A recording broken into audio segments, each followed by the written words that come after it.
Olá, meus queridos, estamos de volta. A nossa aula hoje vai ser uma aula de correção, de conclusão do conteúdo referente ao processo de independência das colônias da América. Então, a gente começa hoje, vamos falar sobre, na verdade, fazer uma revisão geral, lembrando que é interessante que pause a aula, pegue material, vá acompanhando as explicações e acompanhando o que vocês fizeram no caderno para conferir tudo bonitinho, tudo direitinho, tá certo? Vamos para a primeira questão. Só colocar aqui o ponteiro. Qual foi o primeiro movimento popular na América Espanhola que almejava a independência entre outras reivindicações? Escreva sobre esse movimento.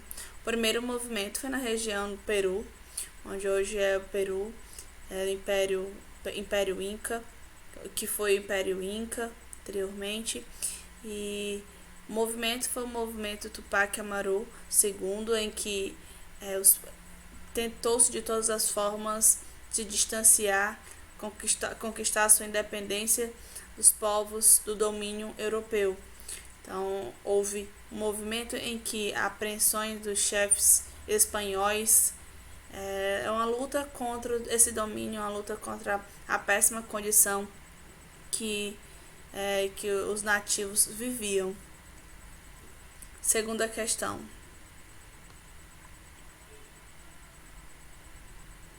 Leia o texto a seguir sobre o processo de independência na América Espanhola e responda as questões.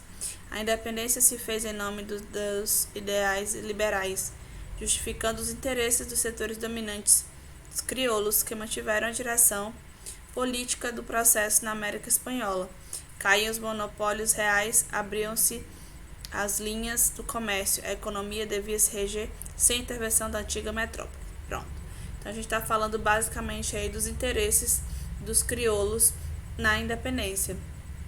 E vamos lembrar que os crioulos são os filhos dos espanhóis que nasciam na América. Então eles faziam parte da elite, extremamente interessado com essa independência. O item A. De acordo com o ponto de vista defendido pelo autor do texto, as independências na América Espanhola foram exclusivamente resultado da mobilização popular. Como a gente pode observar no texto, não foi exclusivamente popular. Por quê? Porque o texto ele se refere à elite, aos crioulos. Então, não foi só popular, mas também teve a participação dos crioulos com fortes interesses nessa independência. Qual setor da sociedade americana liderou o movimento de independência? Os crioulos. Quem lidera, quem está à frente, os liberais, os crioulos. Item C. Quais eram os interesses desse grupo? O interesse era muito claro, um interesse de independência, um interesse de maior liberdade, um interesse de autonomia nas suas relações comerciais, coisa que a metrópole ela controlava. Então, a Espanha controlava o comércio, o fluxo comercial na colônia, em suas colônias. Então, com a independência, os crioulos que moravam na América, eles tinham mais liberdade, mais autonomia. Então, eles eram os principais interessados. Vamos lá. Terceira questão. Leia os episódios descritos e utilize a legenda para identificá-los. Então, aqui vai ter alguns eventos históricos e a gente vai colocar se aconteceu na Venezuela, na Argentina ou no Paraguai. Tá bom? Vamos lá. A vitória... Só achar aqui, pronto. A vitória final dos rebeldes ocorreu na Batalha de Carabobo, que garantiu a independência do país. Isso aconteceu na Venezuela. Invasões dos ingleses na região de 1806 e 1807 por causa dos conflitos entre os países europeus. Argentina. Em 1808, o militar Vicente Emparan foi nomeado governador da região. Venezuela. A formação de uma junta governativa em Buenos Aires, episódio conhecido como a Revolução de Maio, aconteceu na Argentina. Em 1812, um grande terremoto dificultou as lutas pela independência. Venezuela. A região não aceitou submeter as ordens de Buenos Aires e declarou a sua própria independência. Paraguai. Então, esses temas já foram debatidos nas aulas anteriores e a gente só conferiu agora. Confiram aí o texto de vocês, o livro de vocês. Próxima questão. O texto a seguir é um fragmento da conhecida Carta da Jamaica, escrita por Simão Bolívar, em 1815. É uma ideia grandiosa, pretender formar de todo o novo mundo uma só nação, um único vínculo que ligue suas partes entre si e com o todo, por ter uma só origem e língua, mesmos costumes e uma única religião. Deveria ter um único governo que confederasse os diferentes estados que venham a formar-se. Então, esse é um trecho da Carta da Jamaica que fala justamente sobre o ideal. O ideal é um resumo bem básico da ideia de Simão Bolívar de juntar, de unificar. E aí a pergunta é: a carta apresenta a política que ficou conhecida como pan-americanismo, projetada sobre algumas das nações americanas. Os argumentos sustentados por Bolívar no trecho citado consideram os elementos culturais, basicamente os elementos culturais europeus. Professora, como assim? Quando ele fala assim, único vínculo que liga as partes entre si, nem todo por ter uma só origem e língua, os mesmos costumes e uma única religião. Ele está falando de características, todas essas características, costume, língua e cultura e religião, são a cultura que eles foram impostos pelos europeus. Então, a língua espanhol, todos esses países, todos falam espanhol, a religião católica e a cultura europeia que foram passados, né? Então, ele vai falando dessa questão cultural que eles tiveram por fazer parte de um mesmo povo, do mesmo continente, mas ele vem destacando esses elementos que também são comuns, são a língua de origem aí, de influência espanhola. Assim como nós, que somos brasileiros, falamos a língua portuguesa, que é a língua que os colonizadores introduziram aqui no nosso país. Então, vamos dar continuidade. Primeira questão da página seguinte. Leia o texto a seguir sobre a questão da migração mexicana para os Estados Unidos. A imigração dos mexicanos para os Estados Unidos é um fenômeno antigo. O fluxo existe desde a formação. Então, ele existe desde quando eu vou citando... Aliás, eu vou fazendo alguns apontamentos no texto que vai ajudar na hora da resolução. Então, ele vai falando aqui no início que o fluxo existe desde a formação da nação. O fluxo existe desde a formação da nação dos estados, da nação norte-americana, no final do século XVIII, da formação da nação mexicana no princípio do século XIX. Durante a Segunda Guerra Mundial, criou-se o programa de braceiros que permitia a entrada temporária dos mexicanos para ocuparem as atividades agropecuárias e, em menor medida, fabris. O programa terminou em 1962. Mesmo durante a vigência do programa, muitos imigrantes não regressaram, permanecendo nos Estados Unidos de maneira ilegal. A partir de então, a migração ilegal não parou de crescer, e o número de cidades ou regiões nas quais se radicam os mexicanos ilegais ampliou-se. Calcula-se que a população ilegal de origem mexicana chegue a 7,5 milhões de pessoas. O principal motivo da migração é a falta de emprego. Olha o motivo da migração: falta de emprego, em busca chamado sonho americano. Contudo, o problema é muito mais complexo. Em vez que existem grandes comunidades migrantes nacionais em cidades ou municípios dos Estados Unidos, muitas comunidades e naturalmente famílias têm uma realidade e uma vida binacionais. O fluxo organiza-se com base nas comunidades e a migração também responde a interesses de reunificação familiar, de passar para o outro lado para estudar, etc. Bom, gente, o texto vai falando sobre o fluxo de migração do México para os Estados Unidos e falando que esse não é um problema de hoje. Então é sempre discutido, está sempre em pauta, só que é um problema histórico, é um problema que vem acontecendo.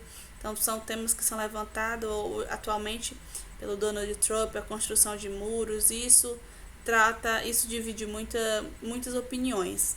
Então, de acordo com o item A, de acordo com o texto, a migração dos mexicanos aos Estados Unidos é um fenômeno recente? Definitivamente não. O próprio texto diz que é um fenômeno antigo. É um fluxo que existe desde a formação da nação norte-americana. Então, não é algo recente. Historicamente, está presente esse debate, essa discussão aí. Item B. Segundo as estimativas, quantos mexicanos vivem de maneira ilegal nos Estados Unidos? E aí a gente colocou, calcula-se que, eu marquei aqui no textinho, calcula-se que a população ilegal de origem mexicana chegue a 7,5 milhões de pessoas. Item C.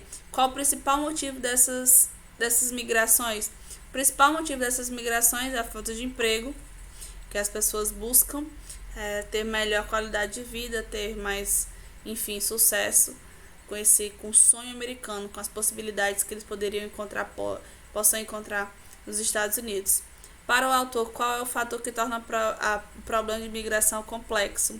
É complexo porque envolve questões diplomáticas, envolve interesses políticos, envolve as famílias, né? Muitas famílias, como diz o próprio texto, elas ficam com a vida binacionais, ficam divididas, famílias moram de um lado, uma parte mora de um lado, mora do outro, são divididas, e a condição das pessoas que são ilegais, enfim, é bem complexo de ser discutido, de ser trabalhado, e não se chega até hoje a um consenso, a uma decisão. Hoje ainda os Estados Unidos passam por esse momento de construção, toma-se a decisão de construir muros, mas grande parte dos ilegais, das pessoas que estão nos Estados Unidos de forma ilegal, fica distante da sua família, como também gera na comunidade mundial críticas, enfim. Primeiro, observe a imagem a seguir e responda as questões. Então aqui a gente está observando, é para voltar na página 328, que fala sobre a independência de Cuba. E a gente releia a página e preenche os espaços a seguir com as letras dos respectivos personagens representados na imagem. Então, esses aqui, o item A, são os espanhóis, os colonizadores de Cuba.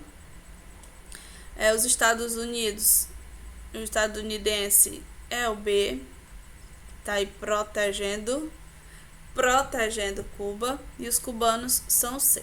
Então, qual é o episódio histórico nessa imagem? É o processo de independência da Cuba, em que os cubanos, eles fogem lutam pela sua independência, por se afastar dos interesses e exploração europeia, mas em contrapartida eles contam com a ajuda dos Estados Unidos, mas com interesse de exploração dos Estados Unidos em Cuba. Então a gente observa Cuba recuada, Estados Unidos numa posição de ajuda a Cuba, mas destacando aí os interesses dos Estados Unidos em Cuba, a exploração com base militar aí em Cuba por parte dos Estados Unidos. Vamos deixar bem claro, né?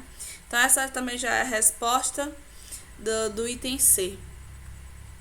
Então vamos finalizar a atividade com a revisão geral, com alguns conceitos que finaliza essa unidade. Então agora que você já retomou os termos e conceitos que estudamos nesse capítulo, utilize para completar as frases seguintes. Os formavam um grupo social de descendentes de espanhóis nascidos na América. Isso a gente falou bastante, falamos também no encontro do MIT, nas resoluções de questões do encontro do MIT. sempre os crioulos. Os crioulos são quem? São aqueles que eram os nascidos, os filhos de espanhóis que nasceram na América. Então, são os crioulos. Em diversas regiões se desenvolveram que tinha o objetivo de adquirir autonomia em relação ao governos. Em diversas regiões da América Espanhola se desenvolviam os movimentos de independência, vamos marcar aqui os dois, que tinha o objetivo de adquirir autonomia em relação ao governo espanhol, perfeito. Então, na América, basicamente, ele buscava e se tinha essa insatisfação que o controle, que a imposição de pagamento dos impostos feito pela Espanha fez com que esses movimentos populares e movimentos liderados também pelos crioulos conseguissem atingir aí a sua independência. A independência do Haiti gerou um sentimento de temor entre as elites, que não queriam que revoltas populares e escravas ocorressem em sua região, configurando o haitianismo, que era o receio das ideias do sucesso que teve o movimento no Haiti, chegasse às colônias que tinham grandes números de escravos. E por último, muitos haitianos mudaram do país por causa da tragédia natural que ocorreu na região, assumindo a condição de refugiados. Pronto. E assim a gente encerra a nossa aula. Espero que vocês tenham gostado, espero que tenham acompanhado, espero que tenham acertado a grande parte das questões e feito as devidas correções, se tiverem sido necessárias. A gente se encontra na próxima aula com conteúdo novo, tá bom? Fiquem bem, estejam bem e até lá.